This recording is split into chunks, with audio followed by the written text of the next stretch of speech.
Corona की तीसरी लहर की तैयारी के नाम पे भ्रष्टाचार का जो कहर जारी किया गया था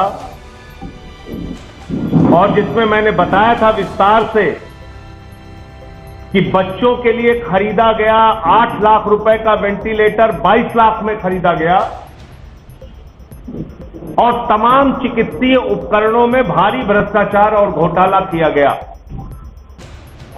उसकी शिकायत हमारे प्रदेश के प्रवक्ता भाई वैभव महेश्वरी जी ने और हमारे प्रबुद्ध प्रकोष्ठ के प्रदेश अध्यक्ष हरिशंकर पांडे जी ने लोकायुक्त से की थी और आज लोकायुक्त ने उन्हीं भ्रष्टाचार के मामलों में, उन्हीं घोटालों के मामले में एक नोटिस जारी की है प्रमुख सचिव आलोक कुमार चिकित्सा शिक्षा को और उनसे 23 सितंबर तक जवाब मांगा है। एक विषय तो ये है और दूसरा मामला जल जीवन मिशन के भ्रष्टाचार को लेकर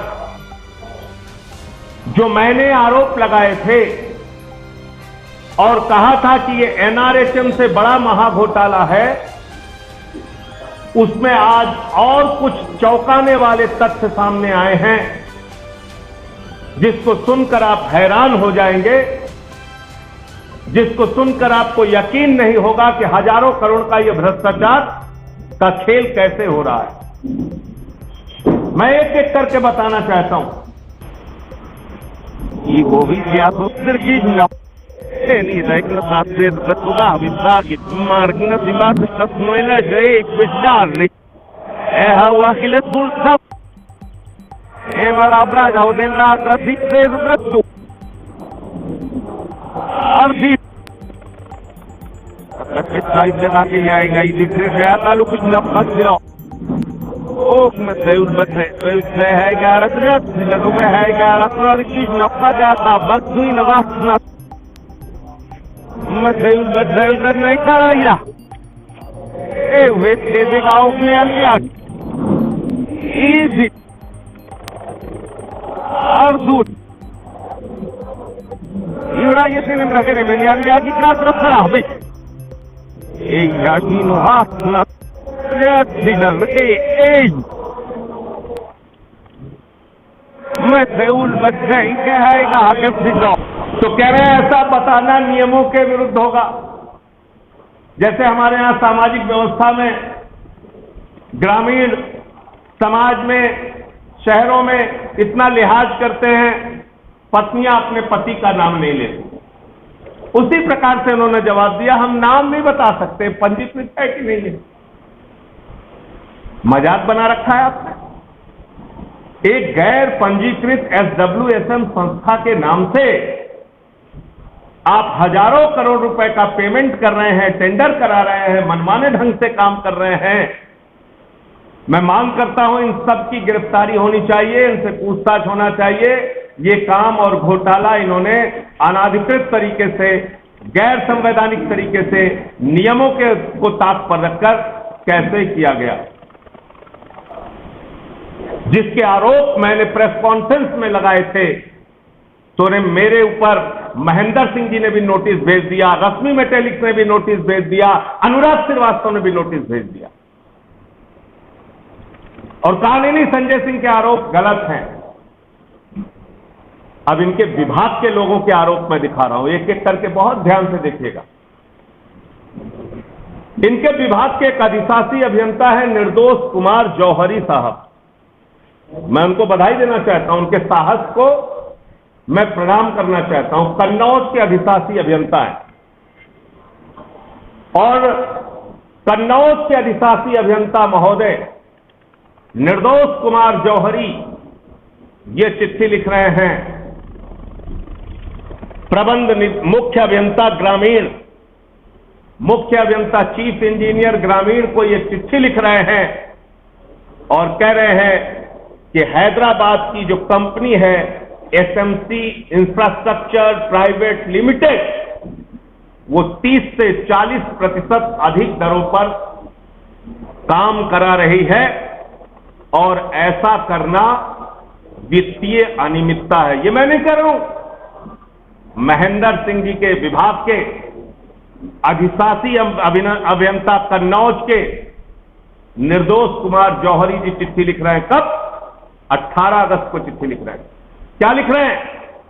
कह रहे हैं SMC infrastructure private limited Hyderabad की कंपनी जो काम एसडब्ल्यूएसएम के तहत करा रही है, वो काम 30 से 40% अधिक दर में करा रही है और ये वित्तीय अनियमितता है। ये मैं नहीं कह रहा हूं, ये इनके एक्सीएम कह रहे हैं।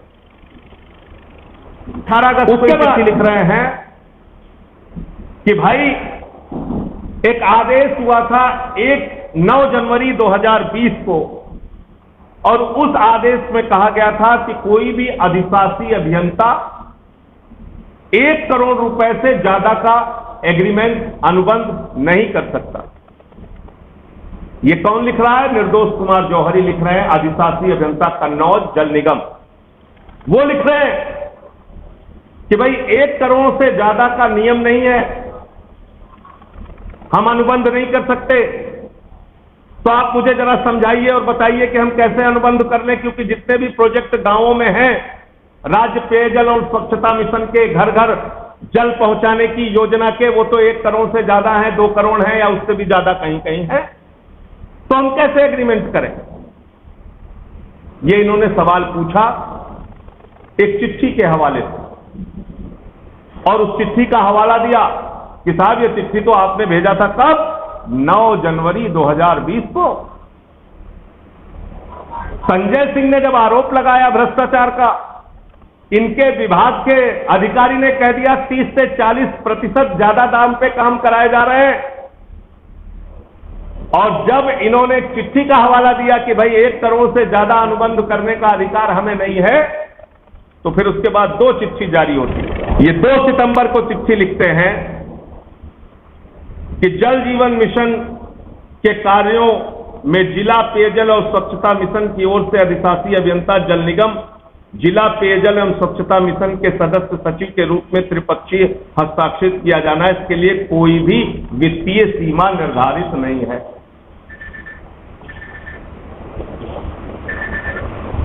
अनुबंध के लिए सीमा निर्धारित हुई 9 जनवरी 2020 को, और जब पत्र लिख के पूछा गया तो अखंड प्रताप सिंह जी जो अधिशासी निदेशक हैं वो कह रहे हैं कि नहीं साहब, कोई वित्तीय सीमा नहीं। इसके बाद मजेदार बात, एक चिट्ठी और जारी होती है 21 अगस्त 2021 को, जब मैंने खुलासा कर दिया कि ज्यादा दर पे काम हो रहा है। मेरे खुलासे को तो कोई राजनीतिक मान सकते थे कि भाई राजनीतिक आरोप है, राजनीतिक आरोप है, लेकिन जब इनके विभाग के अधिकारी ने कह दिया कि 30 से 40% ज्यादा दाम पे काम हो रहा है, तो घबराए ये लोग, और घबरा के फिर एक चिट्ठी लिख रहे हैं। ये चिट्ठी लिख रहे हैं अखंड प्रताप सिंह जी। किसको लिख रहे हैं? प्रबंध निदेशक जल निगम को। और क्या लिख रहे हैं कि राज्य पेयजल एवं स्वच्छता मिशन द्वारा प्रदेश में कराए जा रहे पाइप पेयजल योजनाओं के संबंधित कार्यों हेतु प्राक्कलन समिति प्राक्कलन निम्नलिखित विभिन्न मदों में अद्यतन दरों की आवश्यकता है। मदवार विवरण नीचे दिया गया है। निम्न मदों हेतु जल निगम के प्रचलित दर का विश्लेषण और वो प्रचलित दर जारी करने का काम करें। आप मुझे बताइए, टेंडर पहले हो गया, काम पहले बढ़ गया, मेरे वो आरोप आज अक्षरशः सही साबित हो रहे हैं कि एस्टीमेट बनाए बगैर टेंडर किया गया था। अब हिंदुस्तान में कोई भी, महेंद्र सिंह नहीं, आप योगी आदित्यनाथ नहीं, मोदी जी नहीं, किसी से भी पूछ के बताइए मुझे, क्या किसी काम का एस्टीमेट बने बगैर, क्या किसी काम का दर निर्धारित किए बगैर किसी योजना का टेंडर हो सकता है?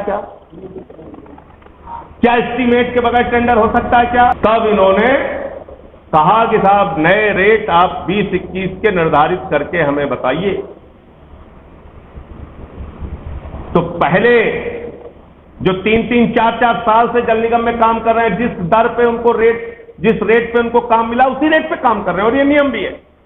टेंडर का ये नियम होता है, जिस रेट पे काम आपको मिलता है उसी रेट पे आपको काम करना होता है, चाहे देर में करें चाहे जल्दी करें, चाहे समय के अंदर करें चाहे समय के बाद करें। तो ये चिट्ठी जारी करके आपने अपने भ्रष्टाचार का खुलासा कर दिया कि आप वास्तव में 2 रुपए का काम 5 रुपए में करा के अब कह रहे हैं कि उसका दाम 5 रुपए कर दो। साथी अभियंता हैं ये भी कह रहे हैं कि भैया 1 करोड़ रुपए का हमें अनुबंध करने का अधिकार है, लेकिन काम तो ज्यादा दर के हो रहे हैं, तो इसलिए हमें गाइडलाइन से मुक्ति दिलाइए। ये कैसे 1 करोड़ से ज्यादा के काम का कॉन्ट्रैक्ट कैसे मैं साइन करूं। इसके बाद एक आकाश जैन की एक चिट्ठी है, अधिशासी अभियंता। 3 अधिशासी अभियंता हो गए। एक निर्दोष कुमार जौहरी जो मेरी बातों की पुष्टि कर रहे हैं कि ज्यादा दाम पे काम हो रहा है। दूसरा AK श्रीवास्तव जो कह रहे हैं कि जो दाम है वो ज्यादा है, तो हम इसको कैसे अनुबंध करें 1 करोड़ की सीमा के आगे।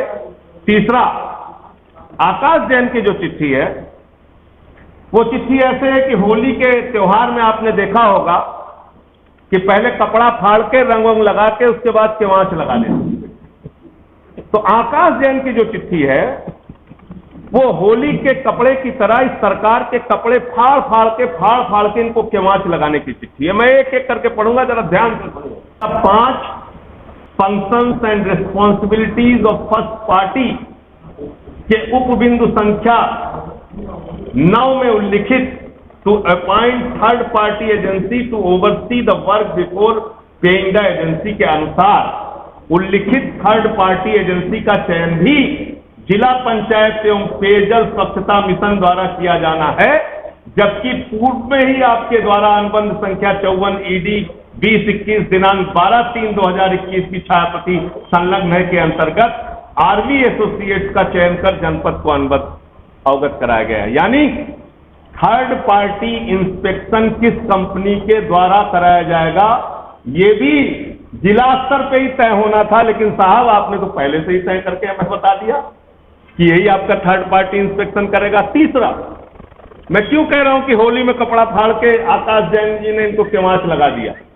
तीसरा पॉइंट, त्रिपक्षीय अनुबंध प्रारंभ संख्या 5 functions and responsibilities of first party के उपबंधु संख्या 15 में उल्लिखित facilitate deployment of NGO, BO, CBO partners implementation support agency, यानी इंप्लीमेंटेशन सपोर्ट एजेंसी के लिए के अनुसार ISC का निर्धारण भी जिला पेयजल और स्वच्छता मिशन के द्वारा किया जाना है, जबकि आपके पत्रांक संख्या 2404 W314 2020-21 25/1/2021 की छायाप्रति संलग्न द्वारा पूर्व में ही जनपद अमरोहा 2 ISA क्रमशः महिला उत्थान एवं ग्रामोद्योग विकास समिति और निगरानी के लिए जो सामाजिक संस्थाओं का चयन किया जाना है वो भी जिला स्तर पे चयन किया जाना था, लेकिन साहब आपने तो पहले से ही संस्था का नाम चयनित करके हमें भेज दिया है।